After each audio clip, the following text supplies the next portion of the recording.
The first year my wife and I drove 8 hours to visit my grandparents for Thanksgiving, we skipped stopping at the Dateland rest stop outside of Yuma.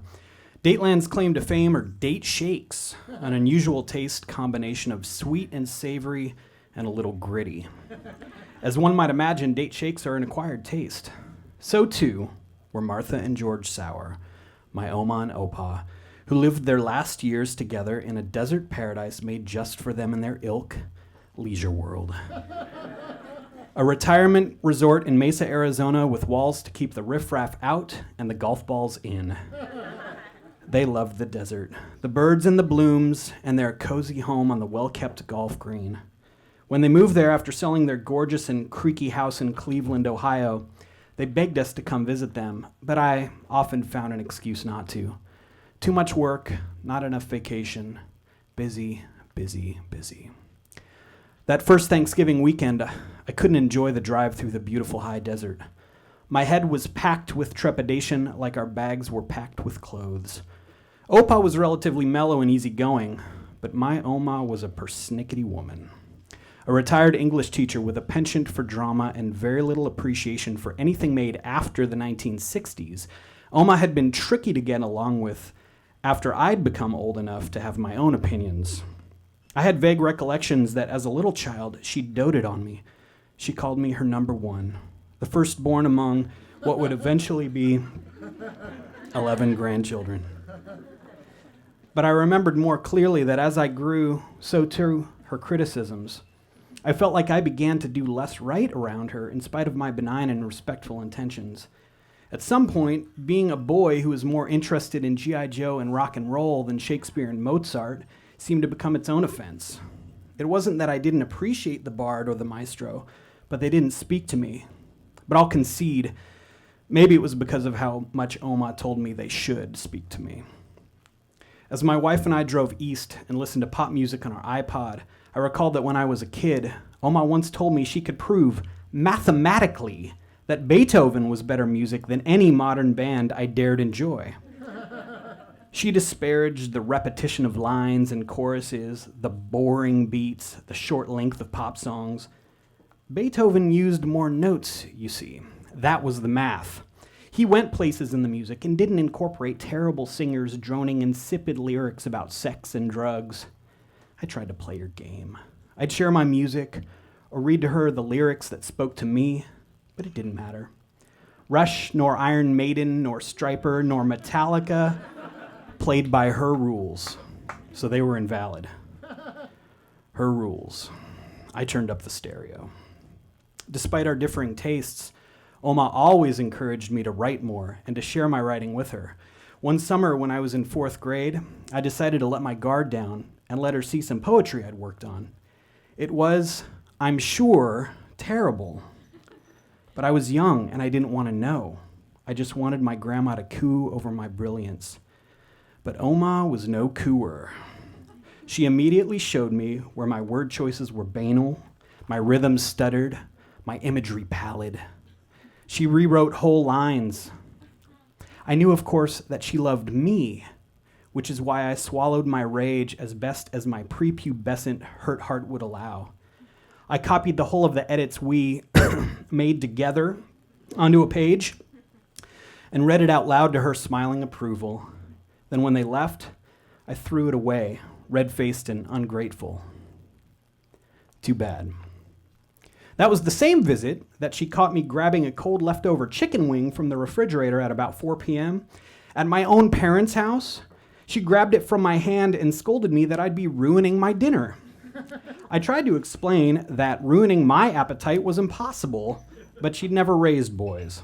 4 girls, my mom included, and I guess they never got hungry at 4 p.m. as puberty and growth spurts took over, I guess. When I began to understand history and those affected by the Great Depression, I began to understand Oma a little better. But Oma and Opa's understanding of young male eating habits never did catch up to modern sensibilities. At one of our earlier trips to Leisure World, maybe 2 years before that first of many Thanksgivings, Oma and Opa took my wife, my cousin, and me out to eat at Organ Stop Pizza, a cool joint whose selling point was not the pizza, but the giant pipe organ that filled the whole back wall.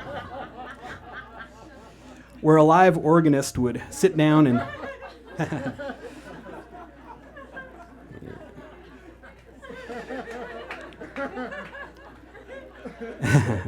and do goofy pipe organ renditions of pop songs. That is, pipe songs. Unless, of course, Oma snuck up and wrapped her request for Bach in a fat $1 bill.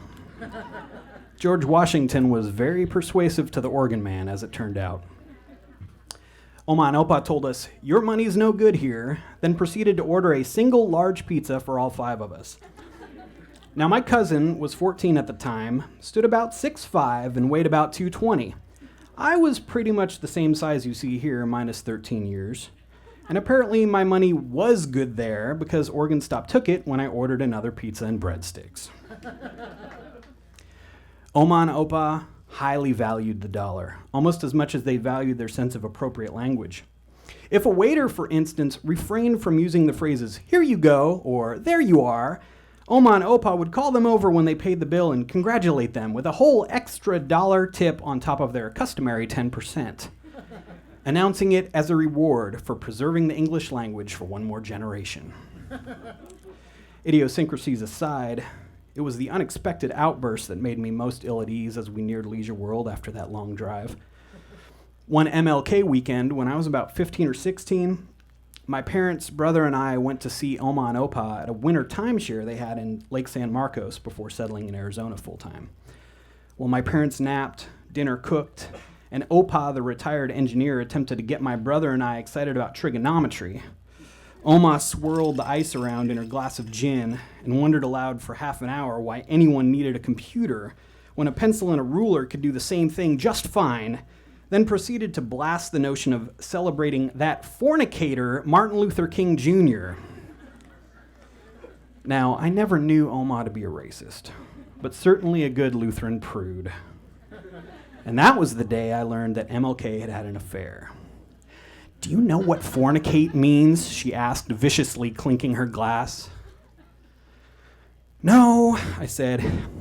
"It means to, oh, Martha, calm down." Mellow and easygoing Opa usually acquiesced quietly to Oma in most cases, but he also knew when to pick his battles. I figured there were a lot of battles to pick from.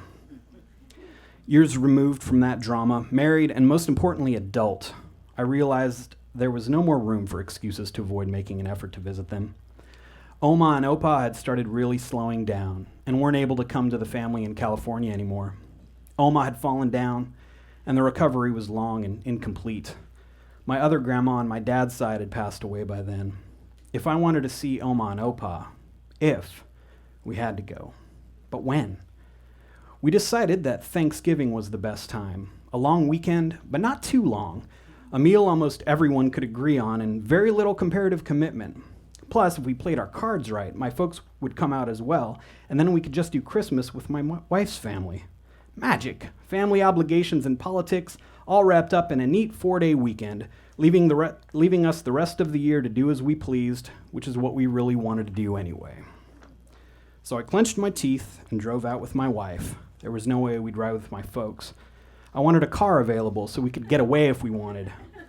I liked the idea of being able to come home if it got to be too much, if we were questioned or criticized for how we chose to live our lives, or write our poetry, or eat our meals.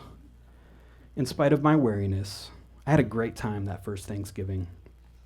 My wife Chandri got to know my Oma better as they sat and talked about knitting and working in the school system. I learned later that Oma confided to Chandri, "Jen makes me cross." Oh, really? At some point between that distant MLK weekend and that Thanksgiving, Oma had decided not to drink it until she was about to go to bed. I was able to really relax. I looked through old photo albums, every picture framed and lit beautifully by Opa, an artist with an engineer's attention to detail. We visited with Uncle Ed, Oma's brother, and his wife Aunt Ann, who also lived in Leisure World, and were the cool kids. Uncle Ed, a cheerleader in high school and a seasoned violin player, and Aunt Ann still doing yoga every day well into her 80s. We ate canned oysters on wheat thins as hors d'oeuvres, laughed at old memories, even some of the bad ones, and played a dice game the family calls Greed, which my dad always feigned forgetting how to play, despite the fact that we'd played it regularly since I was a little boy. And I felt like I did as a little boy, when Oma was less critical and we just enjoyed each other instead of fretting over who we wanted each other to be, when I was their number one. Perhaps it was their age or perhaps it was mine, but the things that used to annoy us didn't annoy us anymore, and we were just glad to see each other. So we made it our yearly plan, and I was truly grateful for those Thanksgivings. Yet I always wondered if each time might be the last, because Oma was getting even less mobile, never really healed from the fall, and there was always some new issue cropping up. I was troubled. To see her stubborn strength fading was so unsettling. She'd say to me, eyes moist, "Getting old sucks." One year, Oma had another terrible tumble, and her legs were killing her, and it was making her panic. So her nurse gave her some damn drug, and it made Oma a zombie for Thanksgiving dinner. She could barely talk and was only slightly responsive. I tried to joke with her, and fortunately, I could see her eyes light up, so I knew she was there, even if her body wasn't cooperating. It was a terrible night, and brought us all down. The drugs finally started wearing off the next day, and by the time we had to go home, she was much better. But it was a scary reminder of the inevitable. To make up for it, we went out that Christmas for a longer visit, and it was good. On the last morning, as we tried to leave, I could see she wanted us to stay. She'd have had us stay forever if she could. And by then I would have stayed, but I couldn't stay. Jobs and responsibilities beckoned. So as the next year's Thanksgiving approached, with pressures at work weighing me down, and the boy being a crazy, screaming pill, plus Oma being sick, I decided we'd stay home for that Thanksgiving. I justified the decision as being about my son, but it was about me. I convinced myself that I didn't want to deal with a screaming child for an 8-hour drive, and that it was better for him to stay home. I was a tired new dad, and I just wanted to avoid drama and frustration. That was true, but naive. We stayed home, quietly spending Thanksgiving Thursday in California for the first time in a long time. And that Friday, Oma died in her sleep. So, we did drive out to Arizona that year after all, the next weekend. And the boy was just fine. In fact, he was a delight the whole time. He danced as Uncle Ed practiced the song he would play for Oma at the memorial. He smiled at us while we cried and distracted us from our sorrow. He was just fine. My mom was there too, of course, and had been there at the end. She told me that when she arrived to see Oma, bedridden and sick, Oma grabbed her hand and said, "You came. Oh, honey, you came." I'm thankful for the time I did spend there with them, but I wish I'd been there for Oma that one last time. I wish she'd been able to say to me, "You came. Oh, honey, you came."